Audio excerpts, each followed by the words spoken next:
क्या ये सिर्फ एक प्रेम प्रसंग में हुई हत्या थी या फिर इसके पीछे ब्लैकमेल, पैसों का खेल और कई स्तरों पर रची गई एक बड़ी साजिश छिपी थी?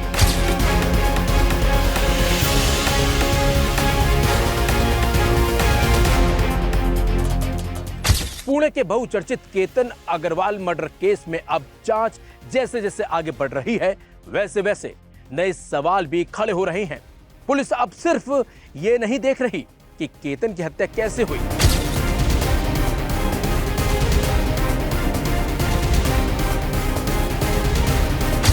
बल्कि यह भी पता लगाने की कोशिश कर रही है कि आखिर इस साजिश का मास्टरमाइंड कौन था और क्या 20 साल की सिया गोयल ने यह कदम अपनी मर्जी से उठाया था या फिर किसी दबाव में।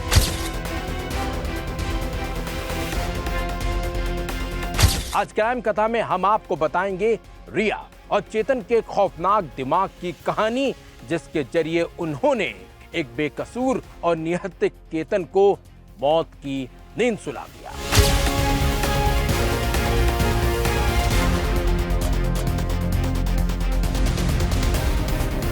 इस वीडियो तक आप तक पहुंचाने में हमारी मदद की है KR मंगलम यूनिवर्सिटी ने।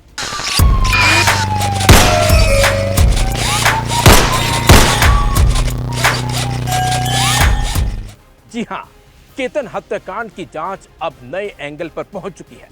इसमें सबसे बड़ा सवाल यह है कि क्या सिया का प्रेमी चेतन चौधरी उसे लगातार ब्लैकमेल कर रहा था?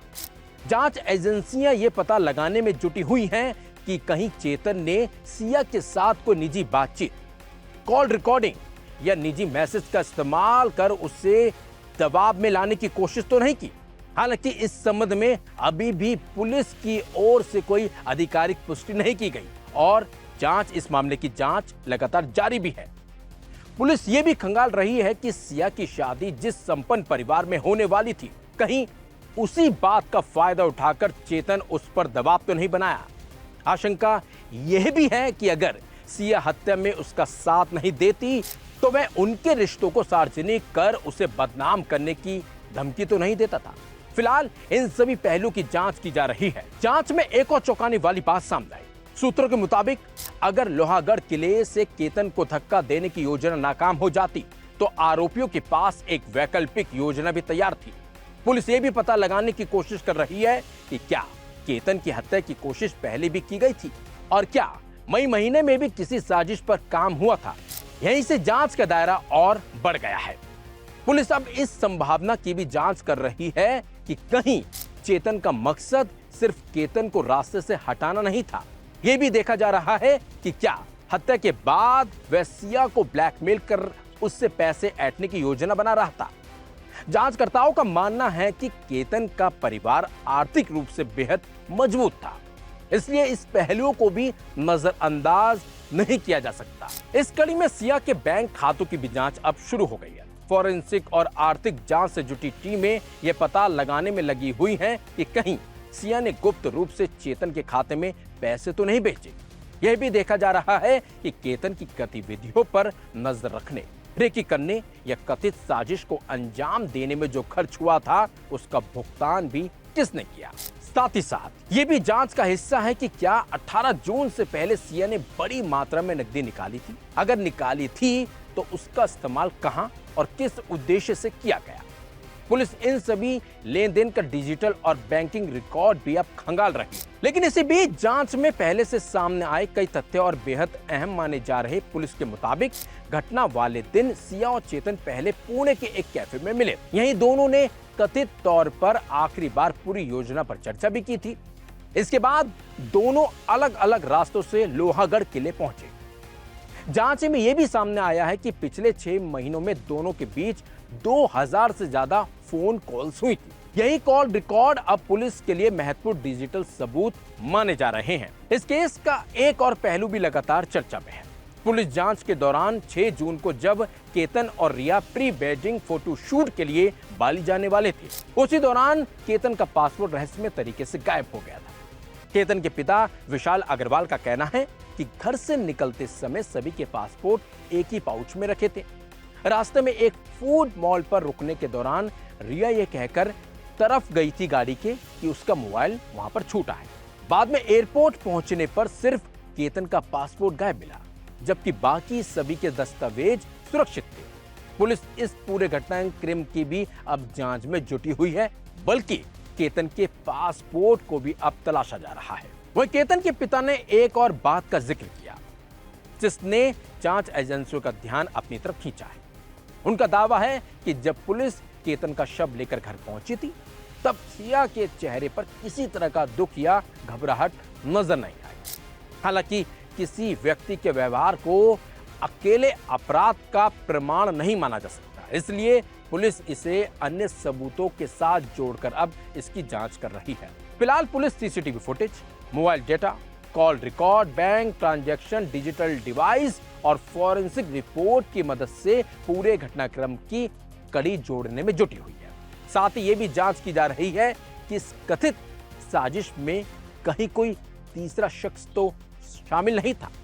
अब इस हाई प्रोफाइल मर्डर केस में सबसे बड़ा सवाल यही है कि क्या सिर्फ प्रेम त्रिकोण का मामला था इसमें?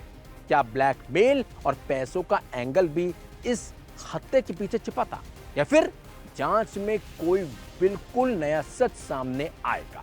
इन सवालों के जवाब अब पुलिस जांच और अदालत में पेश होने वाले सबूत ही तय करेंगे। अभी तक हमारा जो इन्वेस्टिगेशन है उसमें हमारे कुछ लोगों के स्टेटमेंट्स हुए हैं, कुछ हमने कोर्ट के सामने भी स्टेटमेंट दिए हैं, और बाकी जो और कुछ हम जानकारी ले रहे हैं, और उस हिसाब से हमारा इन्वेस्टिगेशन आगे बढ़ रहा है। इस पूरे मामले में अगर सिया की बात करें या आरोपी चेतन की बात करें या फिर उनके परिवार की बात करें, क्या पुलिस की जांच में पूरा सहयोग मिल रहा है या उनकी तरफ से क्या जवाब दिया जा रहा है इन्वेस्टिगेशन को लेकर? केतन की फैमिली से तो पूरा सहयोग है, जो भी उनको, और अभी आज सिया के भाई का भी हम इन्वेस्टिगेशन कर रहे हैं, स्टेटमेंट ले रहे हैं। सर, दोनों आरोपियों की बात की जाए तो उनका किस तरह का बयान आ रहा है? कोई क्या कह रहा है स्टेटमेंट में? कोई आप एक दूसरे को बचाने के लिए? ये देखिए, अभी ये इन्वेस्टिगेशन का पार्ट है, वो तो अभी हमारा इन्वेस्टिगेशन जारी है, उस बारे में अभी कहना ठीक नहीं होगा। फॉरेंसिक टीम की बात करें तो उनका रोल कहाँ तक पहुँचा है और क्या क्या चीज़ें इन्वेस्टिगेट किया जा रहा है? जो भी अभी एविडेंसेस है वो कलेक्ट करने के लिए फॉरेंसिक की हेल्प ली जाती है, उस तरीके से हमारा इन्वेस्टिगेशन चल रहा है। सर, एक सबसे अहम सवाल ये था कि इनकी कस्टडी जो है सोमवार को खत्म हो गई है दोनों की। फिर उसके बाद पुलिस को कोर्ट के सामने कई तथ्य रखने हैं, सबूत रखने हैं, जो जांच में चीज़ें आई हैं।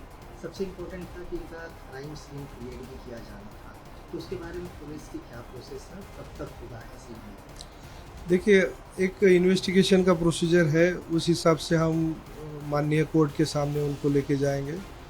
हमारा जो इन्वेस्टिगेशन होगा उस आधार पे हम उस टाइम पे कोर्ट से हम विनती करेंगे, वो नॉर्मल वो जो रूटीन है वो उस तरीके से ही होगा। यह मामला सुन के मुझे इतना शौक लगा कि ये कैसे हो गया और क्या मेरा दिमाग में ऐसे हुआ कि क्या हो गया करके। जितना दुख उन्हें है केतन जी का, आज उससे ज़्यादा दुख मुझे है कि एक नहीं दो परिवार डिस्टर्ब हो गए हैं।